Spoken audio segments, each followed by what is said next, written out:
When Keanu Reeves' car breaks down outside a small, forgotten auto shop, he expects nothing more than a quick repair.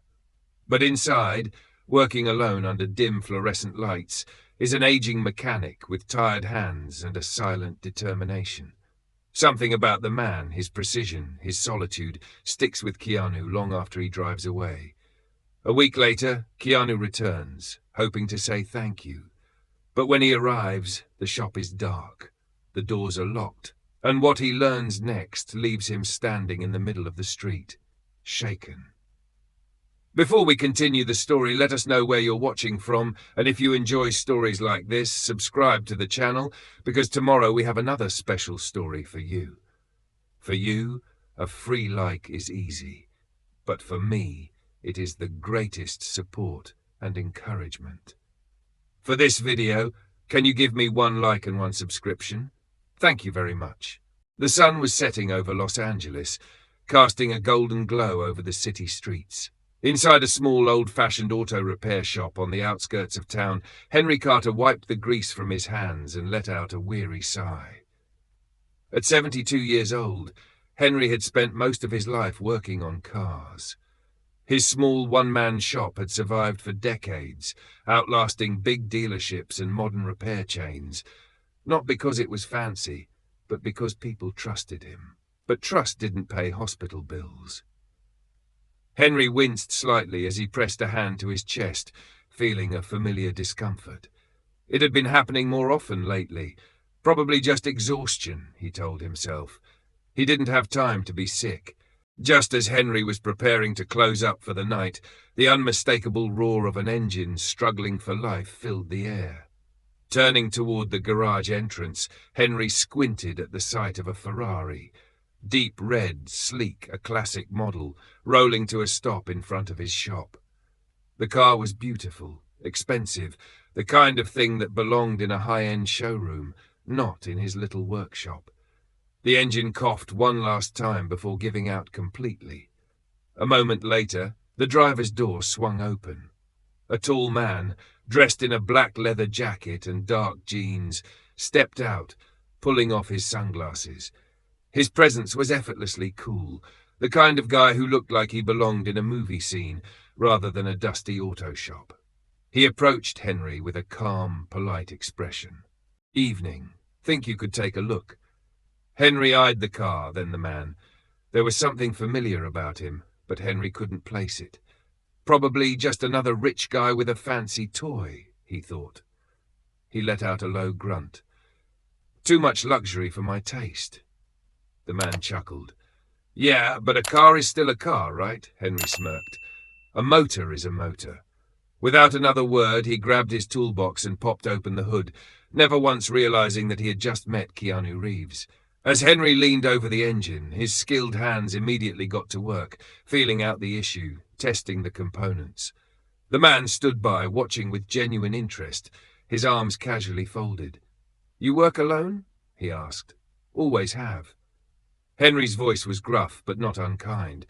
These days, no one wants to actually fix things. They just swap out parts and charge a fortune. The man nodded thoughtfully. "I respect that. A real mechanic," Henry snorted. "Damn right." But as he continued working, a sharp pain shot through his chest. He grimaced but quickly covered it up, shaking it off. "Just a little strain, I'll be fine." After all, he had work to do. As the man leaned in, lightly watching the master at work, Henry muttered, "I can fix this. Just need a few minutes." What he didn't know was that this was no ordinary customer, and the man watching him would soon change his life forever. The evening air in Los Angeles was cooling, but inside Henry Carter's small garage, the air was thick with the scent of oil, metal, and hard work. Henry, sleeves rolled up, tool in hand, leaned over the open hood of the Ferrari, his experienced eyes scanning the engine for the source of the problem.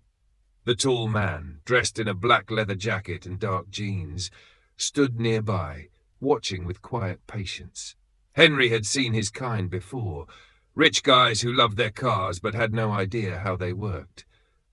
But there was something different about this one. Henry muttered to himself as he reached inside the engine bay.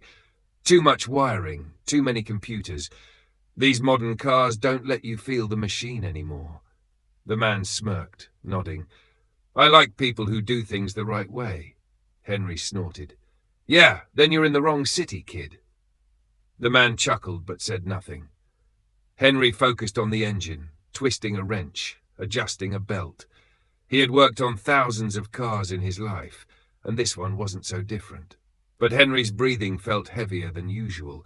A dull pressure settled in his chest, but he ignored it. He had a job to finish. As Henry worked, the man stayed nearby, genuinely interested. So you've been doing this a long time? Henry didn't look up. 50 years, opened this shop in 74, kept it running ever since. The man nodded, impressed. That's rare these days. Henry wiped grease from his hands, studying the stranger. Yeah, what do you do? The man smiled. I work in entertainment. Henry raised an eyebrow. Music? Movies? The man hesitated for a fraction of a second. Movies. Henry grunted. Figures. Always a guy from Hollywood driving a Ferrari. The man laughed, not offended, just amused. Not mine. Borrowed it from a friend, but I do like cars. Henry nodded approvingly. At least you respect 'em. Most people with money just treat 'em like trophies. The man's smile faded slightly and he nodded again. Yeah, I've never cared much about trophies. Henry turned back to the engine, gripping a wrench, and froze. A sharp, burning pain shot through his chest, spreading across his ribs.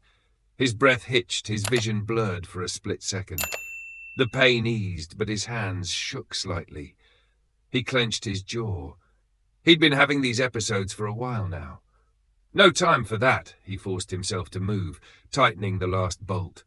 The engine was fixed. That was what mattered. Henry stepped back and wiped his forehead. All right, try it now. The man slid into the driver's seat and turned the key. The engine rumbled to life, a perfect smooth growl. Henry crossed his arms, satisfied. There she is. The man smiled, running his hands over the wheel. Beautiful. He got out of the car, reaching for his wallet. How much do I owe you? Henry shook his head. Nothing. Seeing a car run right is enough for me. The man paused, looking genuinely surprised. Are you sure? Henry waved him off. I don't charge for easy jobs. Just come back if she gives you trouble again. The man studied Henry for a moment, then smiled. I will, and I'll bring you a coffee next time. Henry chuckled. Just don't bring that fancy Starbucks crap. The man laughed, stepping into the Ferrari. He rolled down the window, giving Henry a nod of respect. See you soon, Mr. Carter. Henry just grunted, watching as the car pulled onto the road. He had no idea who he had just helped, and he had no idea how much that man would change his life. As Henry locked up his shop, his chest tightened again. For a moment he struggled to breathe. He gripped the door frame, waiting for it to pass, and then, just like before, it did. Shaking it off, he turned off the lights. Another day, another car. But tomorrow would be different, because the man he had just helped was already making plans to return, and this time he wouldn't come empty-handed. The sound of the Ferrari's engine hummed beneath him as Keanu Reeves drove through the quiet Los Angeles streets. The night air cool against his skin, his hands rested lightly on the steering wheel, but his mind wasn't on the car. It was on Henry Carter. That old mechanic, gruff, stubborn but honest to the bone. A rare thing in this city. Keanu had met countless people in his life, actors, directors, billionaires, but there was something about Henry, something real. And for some reason, Keanu couldn't shake the feeling that he needed to know more about him. When Keanu got home, he poured himself a glass of water and grabbed his laptop. He typed into the search bar, Henry Carter Auto Repair, Los Angeles. The first result was a simple website, clearly outdated. No fancy branding, no flashy promotions, just the words Carter's Auto Repair, honest work since 1974. Keanu clicked through. A few grainy photos showed Henry as a younger man, standing proudly in front of his shop, a wrench in hand. He scrolled further and saw something that caught his eye. Forum posts from regular customers, people who had written about Henry over the years. Keanu leaned in, reading. I was broke and my car broke down on the freeway. Henry fixed it for free, said to pay him when I could. I never forgot that. This man once stayed after hours to fix my truck so I could make it to my night shift. Wouldn't take extra money. My dad brought his car here for 30 years. When he passed, Henry fixed his old Chevy just so we could drive it to the funeral. Keanu's grip on the laptop tightened. This guy wasn't just a mechanic. He was a pillar of his community, and yet no one outside of this little neighborhood seemed to know it. Keanu sat back in his chair, staring at the screen. He had met Henry for less than an hour, but now he knew one thing for sure. Henry Carter wasn't just anyone. He was one of the good ones, and people like him, they deserved more than to be forgotten. Keanu glanced back at his laptop screen, his mind already working. There had to be a way to repay Henry, but not with money. Henry wouldn't accept it. He had already refused payment once. So what did Henry care about? Keanu thought back to the conversation in the garage, how Henry talked about fixing things right, how he said mechanics today just swapped parts instead of knowing the machine. And then it hit him. Keanu smiled to himself. This wasn't about giving Henry a check. This was about giving him a legacy. Keanu closed his laptop and picked up his phone. There was someone he needed to call, but before he could dial, something strange happened. His phone buzzed first, an unknown number. He frowned, hesitating for a second before answering. Hello? A hesitant voice spoke on the other end. Hey, is this Keanu Reeves? Keanu sat up straighter. Who's asking? The voice sighed. My name's Bill. I own the laundromat across from Henry Carter's. Keanu's grip tightened on the phone. Why was this guy calling him? How'd you get this number? Keanu asked. Bill hesitated. Look, I know this is weird, but I saw you at Henry's shop tonight, and well, I figured if anyone could help, it's you. Keanu's heart dropped. Something was wrong. What happened? Bill sighed again. Henry's in the hospital. Keanu felt a chill run through him. He had planned to go back to Henry's shop tomorrow. Now he realized tomorrow might be too late. He grabbed his keys. He was going now. Because some debts couldn't wait, and Henry Carter deserved more than just another forgotten story. Keanu didn't waste a second. He grabbed his car keys, threw on a jacket, and was out the door in minutes. Henry Carter was in the hospital, and Keanu had a bad feeling that this wasn't just some overnight stay. The streets were quieter than usual when Keanu pulled up to Carter's auto repair, but the moment he parked, his chest tightened. The garage, normally dimly lit but open late, was completely dark, and on the door, taped unevenly, was a single sheet of paper. Keanu stepped out of his car, his boots echoing against the pavement as he approached the entrance. The note read, "Closed indefinitely." His jaw tightened. So it was true. Henry wasn't here, and judging by the way the place looked, he hadn't been here for days. As Keanu stood there, still processing, the sound of footsteps made him turn. A man in his 60s, dressed in a faded flannel shirt, stood near the laundromat across the street. He had a look of recognition in his eyes. "You're the guy from last night, aren't you?" Keanu nodded slowly. "Bill?" The man gave a small, sad smile. "Yeah, sorry to call you out of nowhere, but I figured you'd want to know." Keanu's voice was low, steady. "What happened?" Bill sighed, rubbing a hand over his greying beard. "Henry had a spell while working the other day. Looked real bad. One of his customers found him hunched over in the garage, trying to push through it." Keanu clenched his jaw. He remembered Henry pausing, rubbing his chest while working on the Ferrari. He had known something was off. He should have asked, should have stayed longer. "Where is he?" Keanu asked, his voice firm. "County General. Been there since Monday." Keanu nodded, already stepping toward his car. Bill called after him. "Listen, I don't know what your connection to Henry is, but that man, he's been holding this place together for longer than most people have been alive. And now..." Keanu turned back. waiting. Bill sighed. Now I don't know if he's got it in him to keep fighting. Keanu's grip tightened on his car keys. Henry had given everything to his shop, to this community, and now when he needed help there was no one left to fight for him. Keanu wasn't going to let that happen. Without another word, he slid into his car and sped off toward the hospital, because this wasn't just about fixing a broken motor anymore. This was about fixing something bigger. As Keanu pulled onto the freeway, his hands clenched the wheel. Henry might not want charity, but Keanu wasn't offering charity. He was offering something more, and whether Henry liked it or not, Keanu wasn't leaving that hospital without a plan. Because this wasn't just a visit, this was the beginning of something much bigger. The hallways of County General smelled of antiseptic and old coffee. Keanu Reeves walked through them with purpose, his boots softly echoing against the linoleum. He wasn't here for an autograph, he wasn't here for publicity, he was here for Henry Carter, and if Bill's words had been right, time wasn't on their side. At the front desk, a nurse blinked when she saw Keanu. To her credit, she didn't ask for a selfie. "I'm looking for Henry Carter.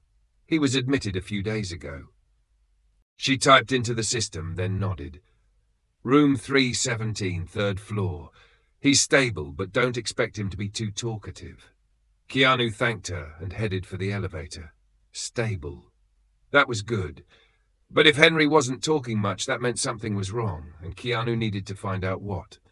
The hospital room was dimly lit. Henry lay in bed, pale, hooked up to an IV and a heart monitor. Keanu stood there for a moment, just watching. The man who had been fixing his Ferrari like it was nothing now looked tired. Then Henry's eyes cracked open, and the first thing out of his mouth was, "Damn, don't tell me your car broke down again." Keanu grinned. Even now, Henry was still Henry. He pulled up a chair. "Nope, still running like a dream." Henry snorted, then winced, a hand moving to his chest. Keanu frowned. "How bad is it?" Henry shrugged. The motion looked exhausting. "Doctors say I got a heart that doesn't like listening to me anymore. Kind of like a busted engine, but I can't swap it out." Keanu's jaw tightened. This wasn't just a bad week. This was serious, and Henry knew it. Keanu leaned forward. "Look, Henry, I want to help."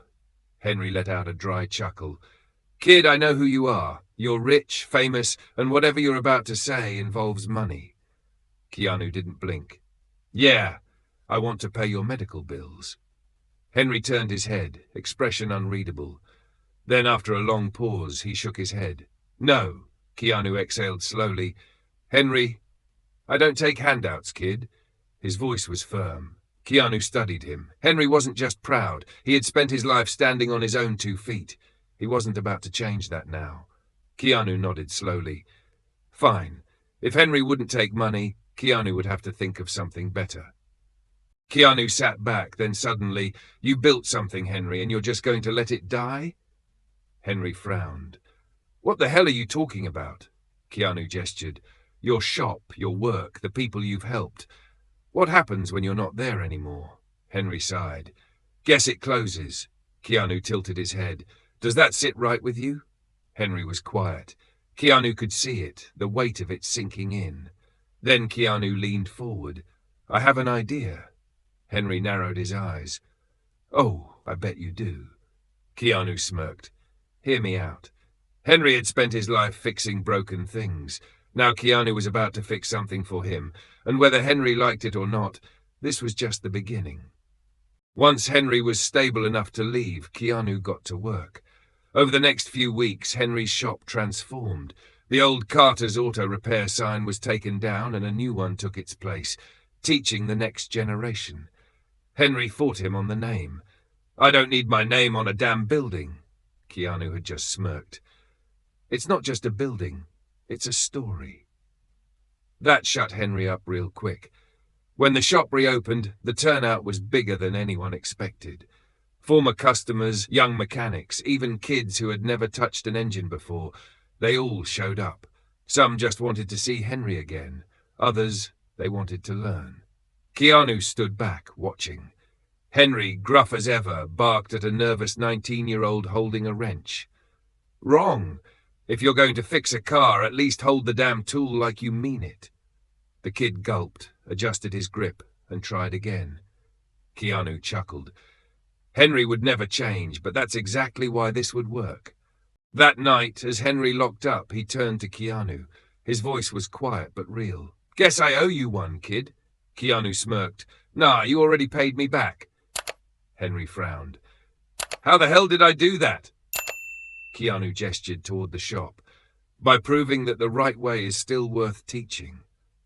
Henry looked at the sign one last time, and for the first time in a long time, he felt proud. One evening, Henry stood outside, looking up at the new sign. It read, "The Henry Carter Technical Garage, since 1974, and underneath a new line, because some things deserve to be done right." Henry smiled. Maybe he hadn't planned for any of this. Maybe life had thrown him a curveball. But one thing was for sure. His story wasn't over. And now it never would be.